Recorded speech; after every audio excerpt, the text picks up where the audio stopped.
manipulated by faith, humiliated by betrayal, threatened inside her own home, and almost the victim of a brutal crime. Rachel saw her life turn into a nightmare. But the worst was yet to come. The mistress showed up at her front door, and that was just the beginning. What would you do in her place? Good evening. My name is Rachel, I'm from Texas, and today I want to share a bit of my story with you. But first, here's my warning. If you're a beautiful woman, a dependent woman, never give a chance to an ugly man because he will humiliate you. He will destroy your mental health and still tell you that guys like him are the best you'll ever find. The worst mistake of my life was giving a chance to an ugly man, because now I need endless therapy sessions, I take prescription meds, and my mind is still wrecked. Let me tell you how I met him. Back then, he was on a mission, a Mormon church mission. I'm no longer part of that religion, but at the time, whenever I threw myself into something, I gave it my all. I served, I helped, I truly became a better person. His family got close to me right away, and I realized they had a second agenda. They'd say things like, "Oh, our son is on a mission. When he comes back, he'll want to meet a woman like you." They did that with almost every girl they thought could be a good wife for him. I noticed this wasn't new. They had played the same game with other young women at church, and since his parents were leaders in the congregation, they had that perfect, picture-perfect family image. Everything looked flawless, like a commercial family. Always smiling, always proper. I started spending more time with them. Sunday lunches, family gatherings. Soon, everyone at church already looked at me as his girlfriend, his future wife. So when he came back, he didn't even know me yet. But the very first thing his parents did was introduce us. And he was instantly taken with me. Because not to brag, but I was very pretty. And when I looked at him, zero attractiveness. But the hype they'd built around him was massive. They painted this perfect picture. A returned missionary, the son of respected church leaders, spotless reputation. For anyone in that religion, a guy like that was considered a dream match. Marry him, and you'll have the perfect family. So that's what happened. After just a few months of dating, he proposed. And believe it or not, I fell deeply in love with him. Really, truly in love. I don't know if it was because of the religion or because of everything we were taught in church. I don't know. All I know is I was hopelessly in love with that man. So, in less than a year, we got married. It was a beautiful wedding. His parents went all out to make sure everything looked perfect. He was their only son. He had 2 sisters, but he was the only boy. But before the wedding, I started hearing things about him. That's where the first red flag came in. See, before his mission, he'd had a girlfriend. They'd been together for years. But while he was halfway through his mission, she sent him a letter saying she couldn't keep waiting, that she was interested in someone else, and that someone else was supposed to be me. The crazy part? I didn't even know him yet. Later, I found out his parents had pushed her to do that because they didn't like her. They thought she wasn't good enough. So when he came back from his mission, some people thought they'd get back together. But she didn't want to. Not after the way she'd been humiliated. And then more dirt started surfacing. People said he wasn't at all what his family had painted him to be. That he was a womanizer, always chasing girls. But I didn't want to believe it. I convinced myself it was just gossip. Church girls trying to talk me out of marrying him. So I ignored it. I went ahead with the wedding. Afterward, we moved a bit farther away from his family. They eventually spread out too, moving to other states. For a while, life was steady. 2 years later, I graduated, and so did he. He finished a technical program. We were building our life. Then I got pregnant 2 years into our marriage. And for me, everything felt right. Things were flowing. We were serving at church, doing our part. But that's when things shifted. He started working at a certain company, and I noticed changes at home. Suddenly, I was on my own. I had to juggle everything. Taking care of our son, school runs, homework, house chores, my job. I was exhausted, living like a single mom. Meanwhile, he was living like a bachelor. No more date nights, no family time. Our marriage was good for the first 3 years. After that, it went downhill fast. I started to feel like something was off. I began checking his phone, but I never found anything. No texts, no emails, nothing. It made me question myself, like maybe it really was all in my head. and he made sure to make it seem that way too. One day, I sat him down to talk. I asked, "What's going on?" Because I feel the lack of intimacy, and our marriage just isn't good. "Do you even want to stay married?" He answered right away. "Of course. I got married to stay married. Divorce isn't even an option. Stop talking like that." For a little while, things went back to normal. But soon after, they started getting worse again. He grew cold, dismissive. He started going out mysteriously, always claiming he had extra shifts at work. And every time I asked about it, he'd swear there was nothing going on. He'd tell me it was all in my head, that he'd never cheat, that he couldn't do something like that because of the covenants he'd made in church, that if he broke them, he'd pay dearly. And his family? They were the perfect, pure, holier-than-thou family, always acting so righteous. It wasn't once or twice or 3 times that I brought it up. I confronted him countless times about the changes in our marriage, but after a while, you just get tired. That's when I told myself, you know what? I'll focus on me, I'll work, I'll get a better job, I'll study more, I'll specialize, I'll take care of my own life, I'll keep this marriage going as long as I can, but I won't waste my energy begging. And so another 3 years went by like that, dragging the marriage along, just going through the motions. By the 6.5 year of our marriage, I got a phone call. The number wasn't saved in my contacts, so I had no idea who it was. When I answered, it was her, the mistress. Her name was Melissa. She was 10 years younger than me, and she was pregnant. She called me just to say it. "Hey, I'm Melissa. I need to tell you something. I'm pregnant by your husband, and I want to know how we're going to handle this, because he told me you two aren't doing well, that you're already in the process of separating. So why don't you just make it official and give him the divorce? He doesn't want to stay married to you anyway." But the way she said it, she wasn't calm, she wasn't respectful. She was rude, nasty, trashy, the kind of woman who thrives on drama. She acted like I was the one in the wrong, like I was the problem. I let her talk. I sat there in shock. That day my son was sick, and I just stood frozen, not knowing what to do. My world collapsed in that moment. Because yes, I knew our marriage wasn't perfect, but I never imagined he'd betray me like that. Never. I told her straight. We are not separating. If he told you that, he's lying. He never said a word to me about divorce. But if you want to be with him, fine. I'll find a way to let you have him. Up to that moment, I still had feelings for my husband. I had married him, fallen in love with him. You marry to build a future together, not to separate and cause chaos. That's how I saw it.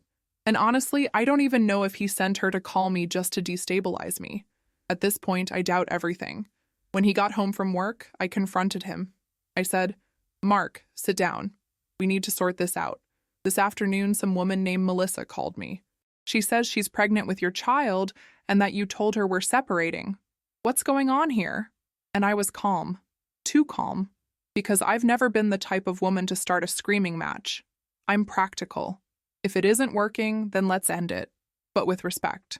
All I wanted was for him to respect me. Looking back, maybe that was my first mistake. Being too calm, too understanding. I honestly tried to handle it the best way possible, to avoid it becoming a scandal in the church. But he immediately got defensive, denied everything, told me it wasn't true, called her crazy, swore he didn't even know anyone named Melissa, said he'd never do that to me, that he respected our family, respected our son. Those are the kinds of excuses men give. So, you mean it was a mistake? A woman calls me, says all that, and it was a mistake? Listen, I'm not stupid, Mark. If it was all a mistake, tomorrow I'll go to your office. I'll find this Melissa and I want her to say it to my face. When I said that, he snapped. From calm and helpful during our conversation, he blew up and started threatening me. He said if I went to his workplace and made a scene, he'd ruin my life, that I'd regret it, that I wasn't crazy enough to do that. Because if I was crazy, he was crazier. I told him to man up and confess he was cheating. That's when I lost control, because he began threatening my life. I told him that if he ever laid a hand on me, I'd have him put in jail. I would never tolerate being assaulted. I even said I wouldn't feel sorry for him. My life comes before his. Then he went into the kitchen and grabbed a bottle of rubbing alcohol. I was sitting on the couch. He came up behind me and poured the whole bottle over me. My body began to burn where the alcohol hit. I jumped up and ran. I ran because I knew that if he poured the alcohol, he might try to set me on fire too. I ran into the street, screaming, calling neighbors for help, explaining what he had done. The neighbors rushed out to help. He fled to his parents' house. I called the police, but nobody did anything. They treated it like nothing, because he hadn't actually lit a match. If he had, maybe they would have acted. Since he only poured the alcohol, according to them, there was no real danger. No crime. A complete absurdity. So he stayed holed up at his parents'. The next day his parents called me, but they didn't ask what had happened. They said we needed to solve our problems and that it shouldn't be done with aggression. They listened to his version and refused to hear mine. Absurd. Their perfect angel son did nothing wrong, and I was the crazy one. From that day on, I started having serious psychological problems, panic attacks. I became on edge about everything. I got easily irritated by anything my son did. My mental state went from 0 to 100, very fast. I kept trying to find a way to hold myself together and not do anything stupid, but every time I remembered him pouring the alcohol on me, I'd spiral into a massive anxiety attack. I never imagined I'd go through something like that. I'd always been a peaceful person, calm, someone who hates drama. But he started spreading stories that I was crazy, unstable, that I was a danger to our son, that I'd even tried to poison him or tried to kill Mark before. None of that was true. I'd never even laid a finger on him. He humiliated me at church and in our social circle. Some people reached out at first because they believed what he said. When they learned what he'd actually done, some changed their minds. But for a long time, I was painted as the villain. He became someone I didn't recognize, a person I'd never seen before. I was so shaken by all of it. People kept coming to me with what he'd been telling them. Some warned me, "Be careful. He says he'll go to court for custody," even though we were still married. I tried talking to him and he ignored me. His parents acted like his messengers. After a week, I stopped pushing. He stayed at his parents' place for more than 2 weeks.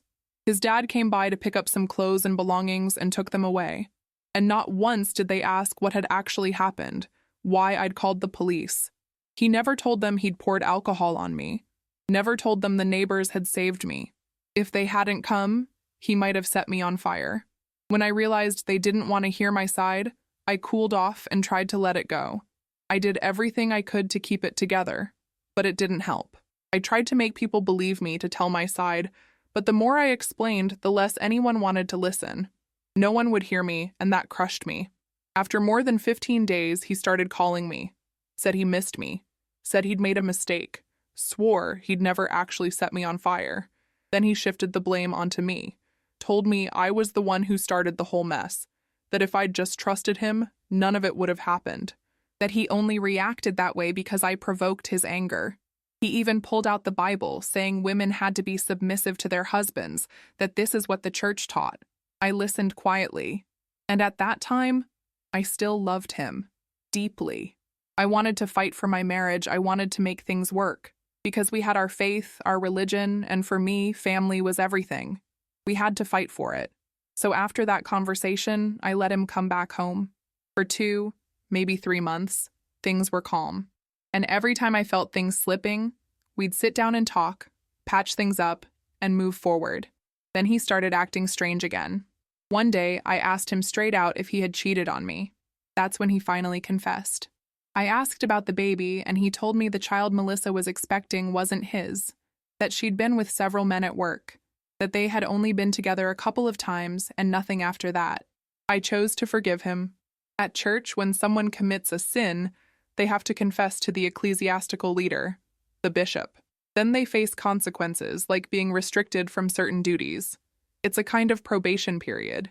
He went through that, did his so-called repentance, and for me, that was enough. I saw him trying to rebuild our family. He was more attentive with me, more present with our son, and then it started all over again. The harassment. And not from just one woman or 2, from several. Suddenly, I was getting messages everywhere. WhatsApp, Instagram, Facebook Messenger. Every account I had was flooded with messages from women. And let me tell you, he wasn't even attractive. So his smooth talk had to be strong for them to fall for it. My life turned into pure torment. Every time I got one of those messages, I'd confront him the next day, show it to him, and he'd always say the same thing. It was all lies. And me?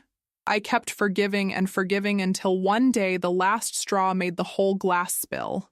That happened when one of them showed up at my door, the same woman he's married to now. She came in all arrogant, demanding answers because he'd gone missing and she couldn't reach him. She wanted to know what was going on. He'd told her I still lived in the house, that we were divorced, that I was only staying because I didn't have anywhere else to go, that once I found a place I'd leave. He'd said we slept in separate rooms, that we were already divorced, that he had zero commitment to me. He said I only stayed because I needed a roof over my head, since my family lived in another state and I couldn't afford to start over. Mind you, the house we lived in was an inheritance from his parents. It was basically loaned to us. The only thing I had any right to were the furnishings. I stood there stunned, because I never imagined one of his mistresses would actually knock on my door looking for him. I told her, "We are not divorced. We are still married. I don't know what you're talking about." I was totally incredulous, so nervous I didn't know what to say. She was a force, a woman who pushed things forward, determined and confrontational. If I'd confronted her head-on, I'd have gotten my ass beaten. She was stronger, more built up than I was. I've always been small, and I'd lose. So I explained and told her to come back the next day at a specific time so we could talk calmly. I closed the door and asked her to leave. I did it to avoid a fight, because my physical safety and my child were more important than proving a point. I refused to fight in front of my son. After she left, I went into denial and humiliation. All those terrible thoughts ran through my head. I imagined ending him, thinking, he's going to pay for all this. Today. Then I remembered all the girls messaging me on social media and how they insisted on their truth, and I, foolishly, had believed him, thinking family had to be preserved. I remembered him saying, "We have to fight for our family. No matter what's happening, you have to fight for your family." But that moment, seeing one of his lovers at my door, shattered whatever was left of that belief. So he got home from work, took a shower, we had dinner, and around 2 a.m, I was boiling with anger. But I kept it inside. I grabbed a pot, heated water until it was boiling, and I threw it right on his crotch. The man screamed in agony, running around begging for help. He kept yelling, "She's going to kill me! She's going to kill me!" And I chased after him with the pot, because he wasn't going to hurt me again. I poured it where it mattered most to him, so he'd never be able to use that against anyone again. After that, I packed my things and left. That day, I'd already gathered my stuff. I planned to leave with my son and go anywhere but there. I asked a sister from church if I could stay with her, and she let me. So I left after throwing the hot water on him. Afterward, they pressed charges against me for attempted homicide, even though he'd done far worse by pouring alcohol on me because of some woman.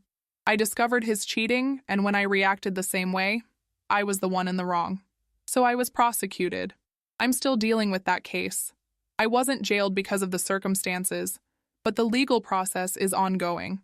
He filed for divorce fast, paid the lawyer to speed things up, and we divided the few things we had.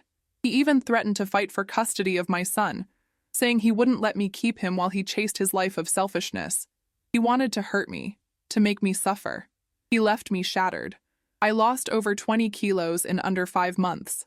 I was already thin, and I became emaciated, almost malnourished. His family never once supported me. Even knowing everything he did, they excused him. And he married that woman, took in her kids, and moved on with his life. Look, I believe everyone pays for what they do someday, but I'm not sitting around waiting for that. I'm living my life, taking care of my son, studying, working on my mental health, which was deeply damaged. I got so distraught I came close to ending someone's life. That's how unhinged I was. As for his family, things fell apart. His parents split. The father cheated, the mother remarried, and then separated. One sister who made my life hell ended up divorced too. She discovered her husband had been cheating for years and now can't keep a relationship. The only stable one left is another sister who lives far away with her family and hasn't separated. The family fell apart because they were never fair. Today I work in social services, helping women who go through the same things I did. I try to guide them the right way, but I'm still in treatment myself. I know what I did wasn't right. I know I could have taken his life that night, and that would have cost me my freedom, my son, everything. I would have lost every moment of my boy's life if things had gone further with his father. Thank God they didn't. I walked away from the church and keep my life far from everyone, because gossip spreads fast in there. No one really wants to know the truth. People don't want to help, they just want to talk. So life goes on. I never remarried, and I don't plan to anytime soon. I just want to take care of my son, focus on my work, build my own path. Maybe one day, if someone shows up, I'll think about giving them a chance. But for now, I'm much better this way. And here's the warning I leave for women. Never give a second chance to someone who only wants to hurt you, someone who lives on appearances. Religion doesn't save a marriage. I know that now. Don't build your whole life on that, because people will use it as a shield to trap and manipulate you. I'm not blaming the church itself. I'm talking about the people in it. Flawed, toxic people who made my life sick. I was blinded completely by that system. From the beginning, I was just a puppet, a perfect piece to complete their picture-perfect family. And once I was no longer useful, they threw me away. But they're paying the price now. The whole family is broken, and they're no longer anyone's example. Reflection. Rachel's story isn't just about a failed marriage. It's about how the illusion of a perfect life, sold by so-called exemplary families and reinforced by religious dogma, can trap a woman until she's on the edge of collapse, emotionally and physically. She stepped into a relationship that had already been engineered. There was no genuine love at the start. There was a plan. His family slotted her in as the ideal partner for a flawed son with a hidden past and a shaky future. She accepted that role, not out of naivety, but because she truly believed what she'd been taught, that a woman of faith builds a family and holds a home together, even if it destroys her in the process. Religion became his shield and her chain. He used scriptures, leaders, and commandments to justify his mistakes, manipulate emotions, and twist responsibility. Instead of support, Rachel found judgment. Instead of empathy, she was silenced. And when she finally cried out for help, she was labeled crazy. The husband who posed as a man of faith turned out to be an abuser, a liar, and a violent man. Pouring alcohol on a woman is a clear attempt at murder, yet nothing was done. The justice system ignored it. The church covered it up. His family defended him. And Rachel was left alone once again with her trauma. The breaking point came in the most humiliating way. The mistress showing up at her door, believing his lies, treating Rachel like an obstacle instead of his wife. The woman who had been betrayed, threatened, and nearly burned alive still had to swallow insults inside her own home. The ending isn't pretty. It's brutal.